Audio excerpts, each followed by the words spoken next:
नमस्कार, मैं दौलत शर्मा और आप देख रहे हैं यूआईपी न्यूज।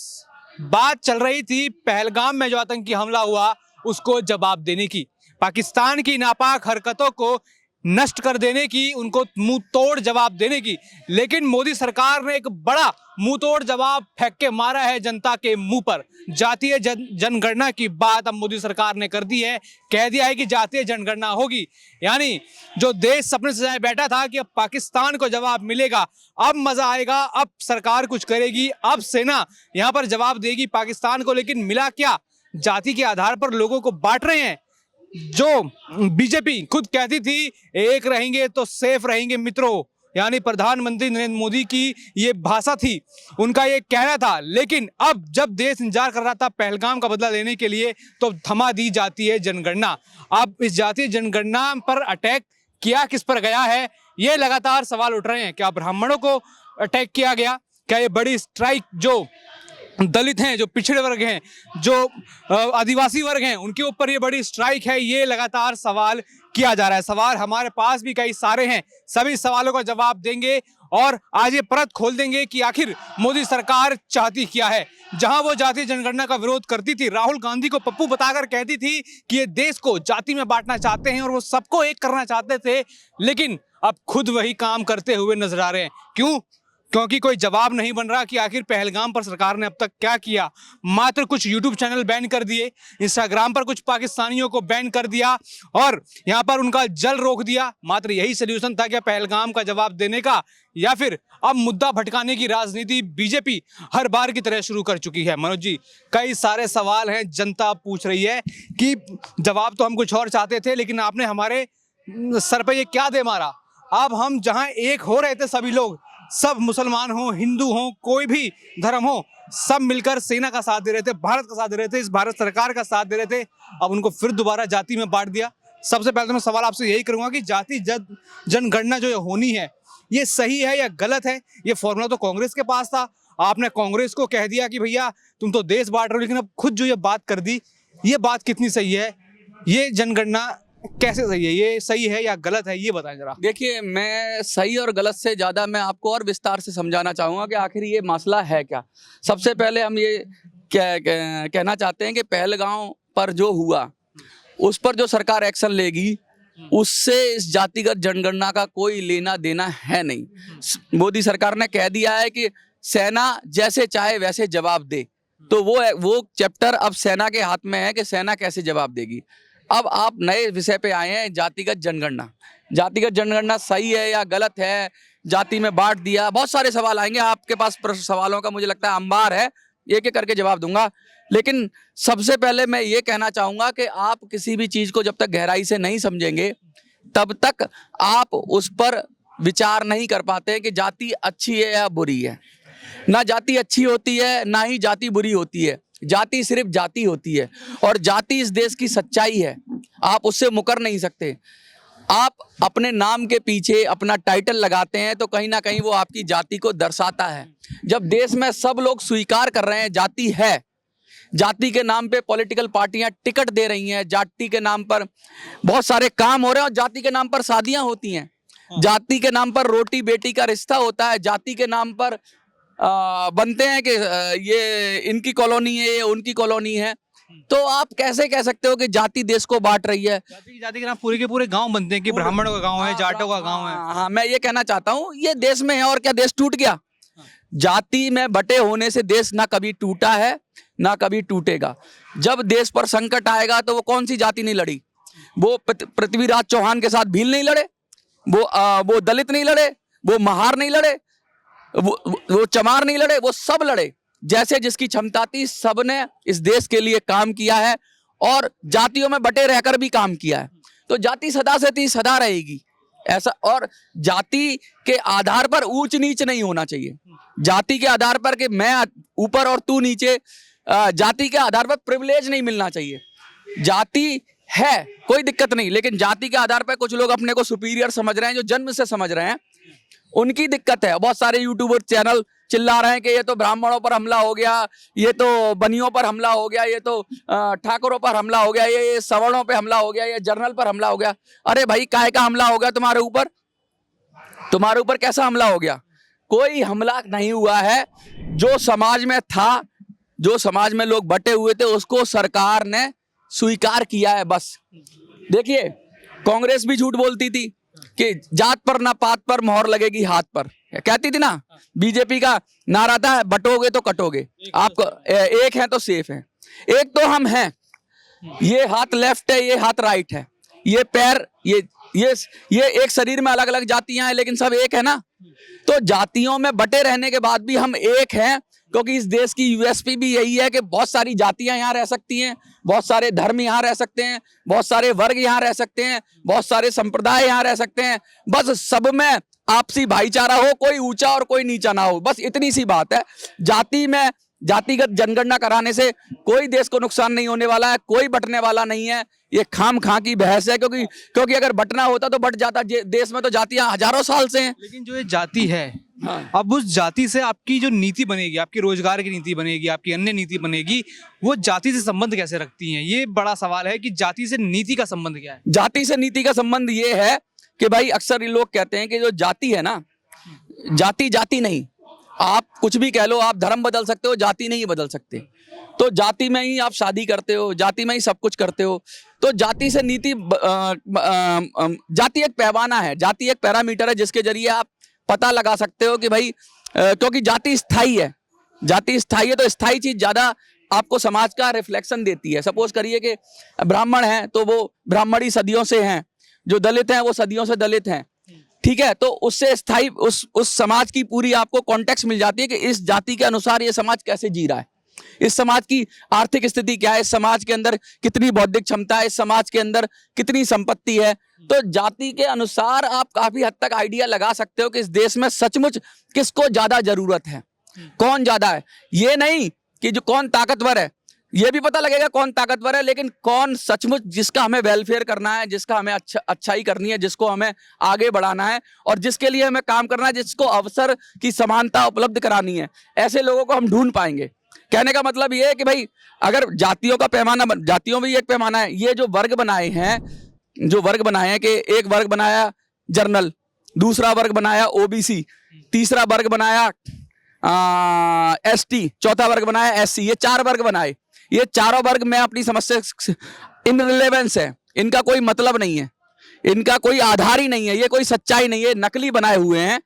असली तो जाति है, असली जो है ना, जो सदियों से चली आ रही है। बाबा साहब और ये टीम ने कोशिश की कि हम 4 वर्गों में बांट लें, इसको जर्नलाइज कर लें, लेकिन ऐसा है नहीं, क्योंकि जातियों के आधार पर ही आप असली परिस्थिति पता लगा सकते हो।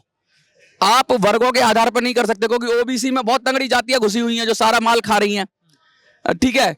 एससी में भी बहुत सारी जातियां ऐसी घुसी हुई हैं जो अपना माल खाए जा रही हैं, एसटी में भी घुसे हुए हैं ऐसे बहुत सारे लोग। तो आप वर्ग कृत्रिम व्यवस्था है। जाति, ये जो कहते हैं 4 वर्ग हैं, हम तो ओबीसी हैं, हम एससी हैं, हम एसटी हैं, ये कहीं कोई एग्जिस्ट ही नहीं करता।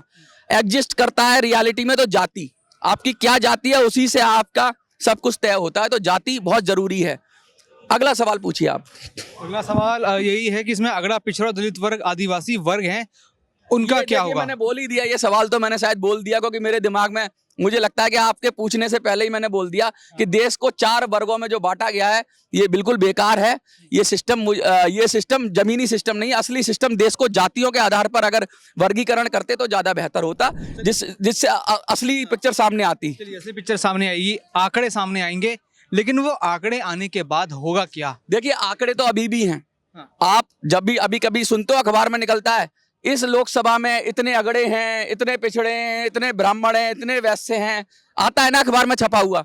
आंकड़े सब है, उसे बस स्वीकार करने की जरूरत है। मतलब ये कुछ ऐसी नई बात नहीं हो रही है। अंग्रेज कराते थे जातिगत जनगणना, अभी 100 साल के लगभग हो रहे हैं, अब ये जातिगत जनगणना होगी। जाति है, ये भी सच्चाई है। जाति के आधार पर लोग अपने काज करते हैं, अपने रिश्ते करते हैं, नाते करते हैं, ये भी सच्चाई है। बस उस सच्चाई को स्वीकार कर लेना। जातिगत जनगणना का मतलब और कुछ नहीं है कि उसको स्वीकार कर लेना का हाँ ये हमारे समाज में है, अच्छी है बुरी है मैं ये नहीं कहता, समाज में है उसे स्वीकार कर लो। तो क्या दिक्कत है जातिगत जनगणना पे? मोदी सरकार को ये बात समझ में आई। राहुल गांधी, इसके पीछे मैं उद्देश्य बताऊं, राहुल गांधी का ये उद्देश्य था कि या दूसरी विपक्षियों का ये उद्देश्य था कि ये तो बीजेपी तो अगड़ों की पार्टी है, ये तो ब्राह्मण बनिया और उनकी पार्टी है और बाकी को इनके खिलाफ किया जाए कि भाई ये जातिगत जनगणना का विरोध कर रहे हैं और जातिगत जनगणना से ही हक और अधिकार मिलेगा। मैं कह रहा हूं जातिगत जनगणना से कोई हक और अधिकार मिलने वाली बात सपने में भी ना सोचें, क्योंकि आपको जाति के आधार पर हक और अधिकार नहीं मिलता। आप कितने समर्थ हो उसके, अगर नौकरी मिल भी जाएगी आपको तो वो कोई हक और अधिकार नहीं। हक और अधिकार और मान और सम्मान तब मिलेगा जब आप सशक्त हो जाएंगे, मजबूत हो जाएंगे। ये एक फौरी राहत हो सकती है। मैं कहता हूं रिजर्वेशन के नाम पे एक आपको तुरंत राहत मिल जाए कि भाई कोई भूखा ही मर रहा है, उसको एक नौकरी मिल गई तो अपने बच्चों को अच्छे से खिला पिला पाएगा। लेकिन क्या वो सचमुच मजबूत होगा? ये बात क्या वो सचमुच समाज में टिक पाएगा आगे? क्या बराबर उसे नौकरी मिलती रहेगी? उसके लिए तो उसे स्वयं ही संघर्ष करना पड़ेगा ना। तो बस एक सहलाना भर है कि जिनके साथ डिस्क्रिमिनेशन हुआ, भेदभाव हुआ, उनको सहलाना भर है। इससे आगे की रास्ता उन्हें तय करना है खुद ही। लेकिन इसमें एक पॉइंट था कि जिसकी जितनी संख्या भारी उसकी उतनी अधिकारी। अब इसमें तो लोग बढ़ जाएंगे कि अगर किसी जात का, किसी कास्ट का ज्यादा संख्या भारी है तो उनको ज्यादा रिजर्वेशन मिल जाएगा या उनको ज्यादा चीजें मिल जाएंगी, बाकियों पे अत्याचार होगा। देखिए जिसकी जितनी संख्या भारी उसकी उतनी हिस्सेदारी। इस आधार पर रिजर्वेशन नहीं मिला था। ये अगर कोई कहता है ना इस आधार पर रिजर्वेशन मिला था तो मुझे लगता है बाबा साहब के खिलाफ है। बाबा साहब ने कहा जो कमजोर है, जो पिछड़ा है, जो सामाजिक रूप से जिसको हमने अलग हटा दिया गया, जिसके जाति थोड़ी आती है उसमें तो ब्राह्मण भी समाज से हट सकता है, वो भी जरूरतमंद हो सकता है।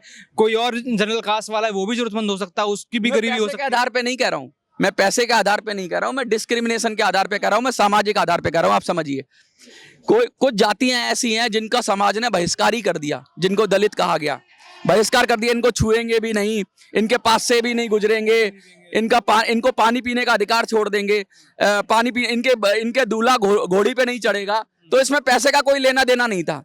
ये आपने उनके साथ एक तरीके से बहुत गलत काम किया, ठीक है, जाति के आधार पे गलत काम किया।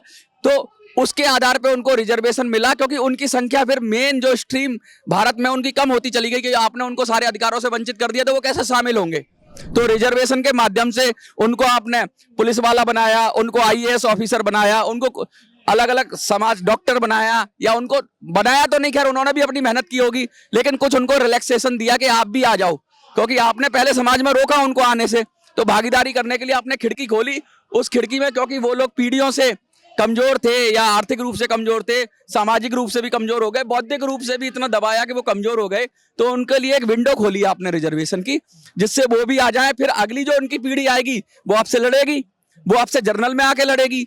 तो कहने का मतलब ये है कि जाति के आधार पर जो आप बात कह रहे हो कि जिसकी जितनी संख्या भारी, बाबा साहब ने ऐसा नहीं कहा था कि संख्या भारी होगी तो आपको मिल जाएगी। बाबा साहब ने ये कहा था जो कमजोर है, जो समाज के अंदर जो पिछड़ा रह गया, जो सामाजिक रूप से दबा कुचला रह गया, उसका वेलफेयर कर रहा है, ना कि जो ताकतवर है उसको दे देंगे, संख्या जिसकी आबादी ज्यादा होगी उसको दे देंगे।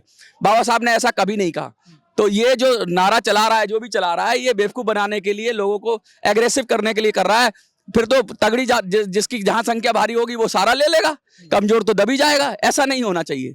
और ये है कि काबिलियत के काम पर रिजर्वेशन की संकल्पना कैसी है? संकल्पना देखिए, काबिलियत का जो काम है, आप माफ करिएगा, अगर आप एक फौज में हैं और आपको एक रिजर्वेशन के माध्यम से ले लिया जाए और आपको लड़ना है, जंग लड़ना है, वो सामने वाला रिजर्वेशन से नहीं आ रहा, वो अपनी सामर्थ्य पे आ रहा है, शक्ति पे आ रहा है।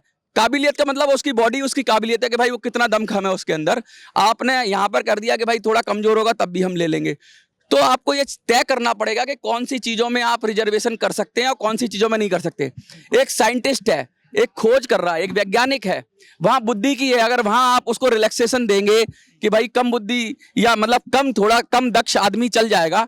एक डॉक्टर है, वहां आप रिजर्वेशन देंगे कम दक्ष आदमी काम कर लेगा, तो वो ठीक नहीं है। जो जितने प्रायोरिटी के काम है वहां रिजर्वेशन की कल्पना होनी ही नहीं चाहिए।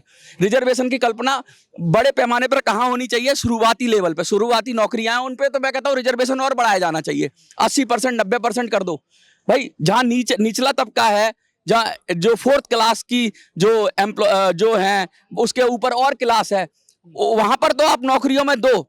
लेकिन जहां पर आपको बिल्कुल बहुत क्रिटिकल काम है, जहां पर आपको ये देखना है कि काबिलियत बहुत मायने रखती हो कि उसकी थोड़े से भी करने से बहुत उल्टा या पुल्टा हो जाएगा, तो वहां रिजर्वेशन को दूर ही रखना चाहिए। वरना हमें दुनिया से कम्पीट करना है।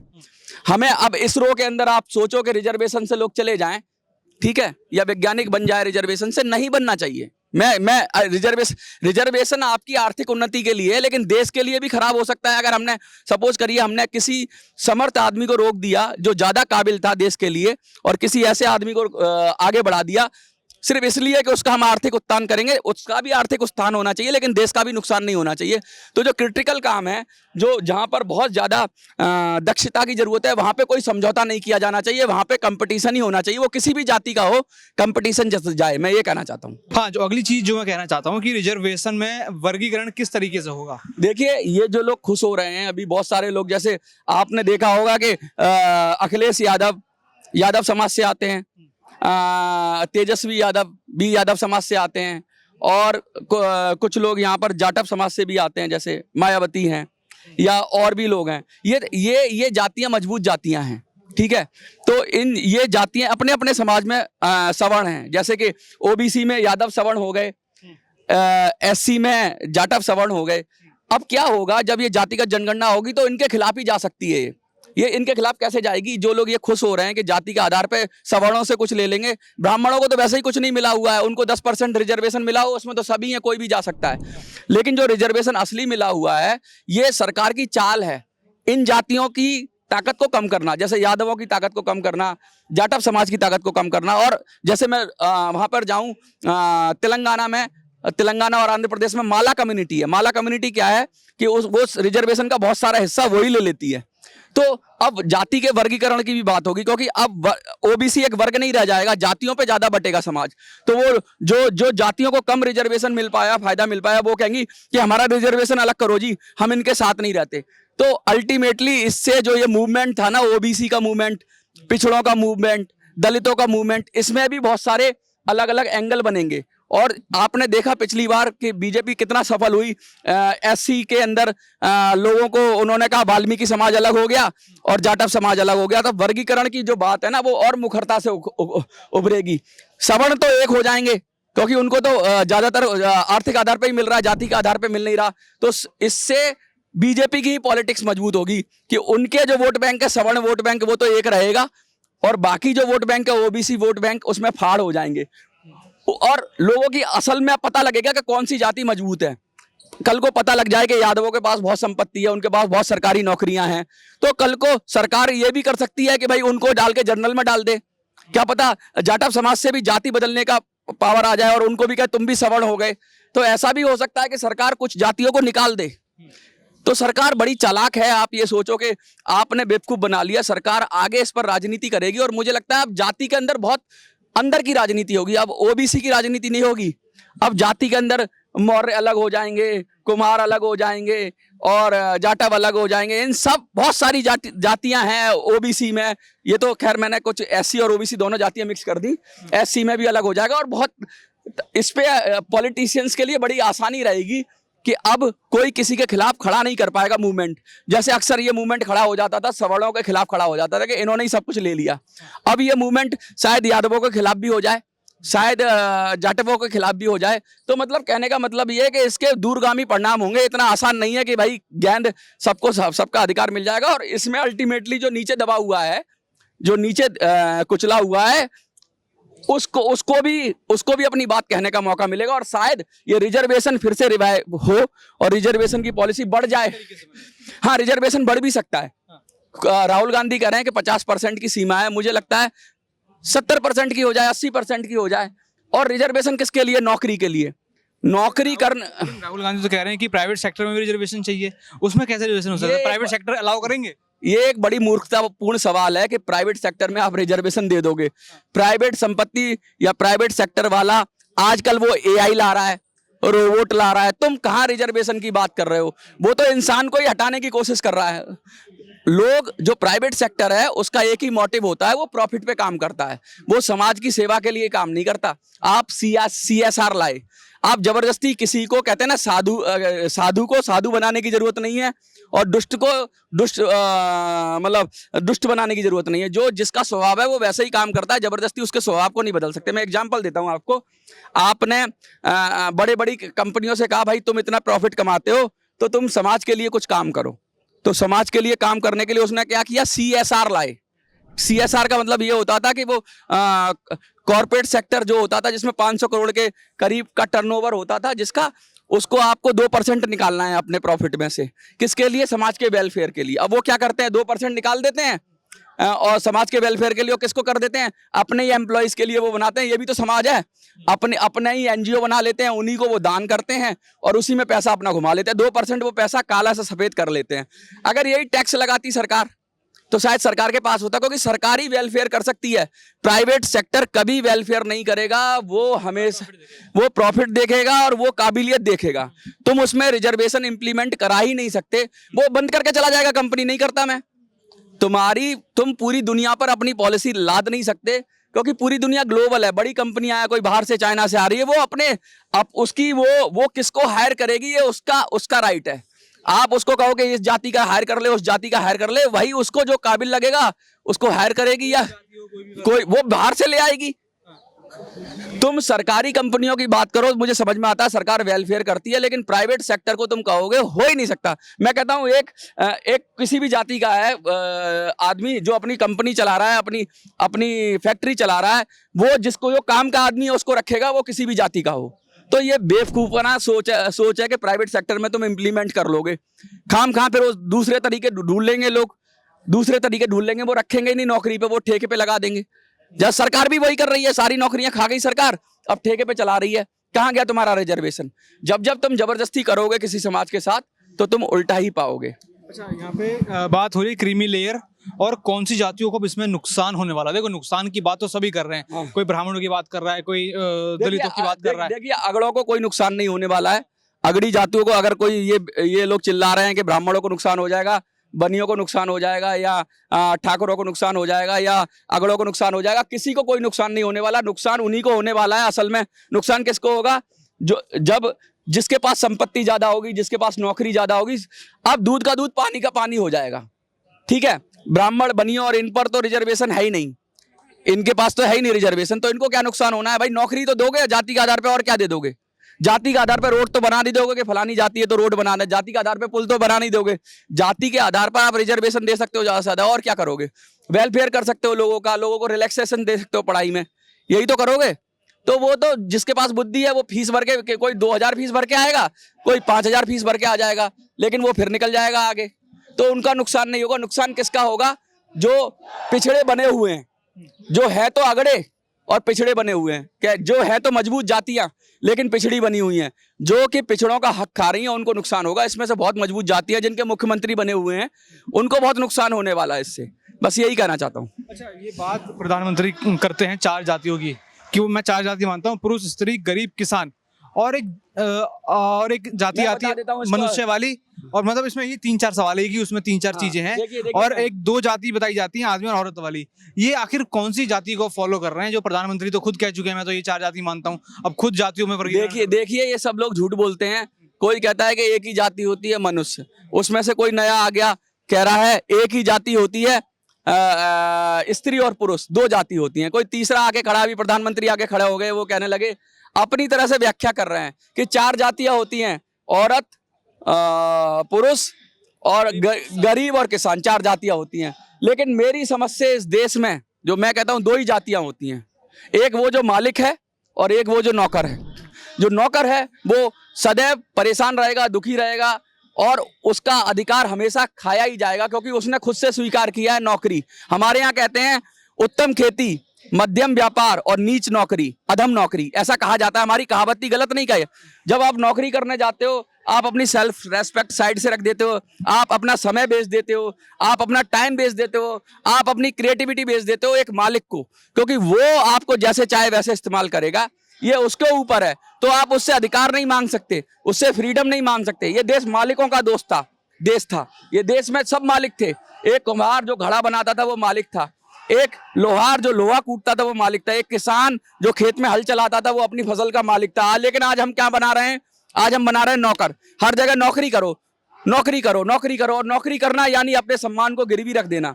नौकरी अब तब करो जब आपको कुछ सीखना हो। थोड़े समय के लिए नौकरी करो, लेकिन अपना काम करो और अपने आत्मसम्मान से जियो। मुझे लगता है कि नौकरी का जो क्रेज है ना, वो सिर्फ इसलिए है, सरकारी नौकरी का क्रेज, कि उसमें नंबर 2 का कमाने को मिलता है, लाइफ सिक्योर हो जाती है। क्योंकि आप देख लो, आम जनता से पूछो, सरकारी नौकर से सब दुखी है, लेकिन सब चाहते हैं सरकारी नौकरी मिल जाए। तो कहने का मतलब ये है कि नौकरों का देश मत बनाओ, ये देश मालिकों का देश था, मालिकों का देश बनाओ। इसीलिए दो ही जातियां होंगी हमेशा, मालिक या नौकर। तो नौकर वाली जाति कम से कम करो, नौकरी कम से कम करो, और स्वयं रोजगार की अवसर ज्यादा से ज्यादा बढ़ाओ। लोग उद्योगपति बने, लोग छोटे व्यापारी बने, लोग अपना व्यापार करें, अपने मर्जी के मालिक रहें, ना कि किसी के जाके नौकरी करें। और नौकरी करे भी तो थोड़े समय के लिए करें, अल्टीमेटली वो खुद का मतलब मालिक बने। जितने ज्यादा मालिक होंगे देश में उतनी ज्यादा खुशी होगी, क्योंकि नौकर कम खुश रहता है और मालिक जो होता है उसका लॉस हो या फायदा हो वो हमेशा खुशी रहता है। तो अगर देश को सुखी रखना है तो देश में मालिकों की संख्या बनाओ, मालिकों की जाति बढ़ाओ। तो भी आखिरी में आप क्या कहेंगे, इसका कंक्लूजन क्या है और क्या मैसेज है? जातिगत जनगणना से मुझे लगता है फायदा भी नहीं है और नुकसान भी नहीं है। मुझे सिर्फ ये लगता है कि जातिगत जनगणना से जो सच्चाई दबी हुई थी वो बाहर आ जाएगी। और जो नुकसान अगर मैं पॉलिटिकल पार्टी के टर्म्स में बोलूं तो बाकी विपक्षी दलों को नुकसान है और बीजेपी को फायदा है, क्योंकि बीजेपी ने जो धारदार मुद्दा था उनका वो उठा लिया, खुद ले लिया, और होना जाना इससे कुछ है नहीं। इससे नुकसान उन्हीं को होगा जो ओबीसी की राजनीति करते थे, जो दलित की राजनीति करते थे, जो एसटी की राजनीति करते थे। उनकी राजनीति और कमजोर हो जाएगी, क्योंकि इसमें जातियां और निचले स्तर पर जातियों के वर्गीकरण की उपवर्गीकरण कहते हैं, सब क्लासिफिकेशन, वो फैल जाएगा और जगह जगह ये उठने लगेगा कि हम इस वर्ग में नहीं आते, हम ओबीसी में नहीं। जैसे दलित महादलित हो गए, पिछड़ा अति पिछड़ा हो गया, तो ऐसे ही और वर्ग आ जाएंगे, बहुत सारे वर्ग आ जाएंगे। और इसमें अल्टीमेटली जो सबसे ज्यादा फायदे में रहेंगे वो सवर्ण लोग रहेंगे, क्योंकि वो ना बटेंगे और ना हटेंगे। जो नुकसान रहेगा वो निचले लोगों को ही रहेगा, क्योंकि वो अब बटेंगे। तो बिल्कुल ये हमने समझा आज कि किस तरीके से जाति जनगणना होनी है, कैसे सरकार इसको करना चाहती है और सरकार का उद्देश्य के पीछे क्या और कैसे ये पूरा इम्प्लीमेंटेशन होगा, ये आगे देखने वाली बात होगी। बाकी और भी ऐसी खबरें जानने के लिए देखते रहिए UIP न्यूज़। धन्यवाद।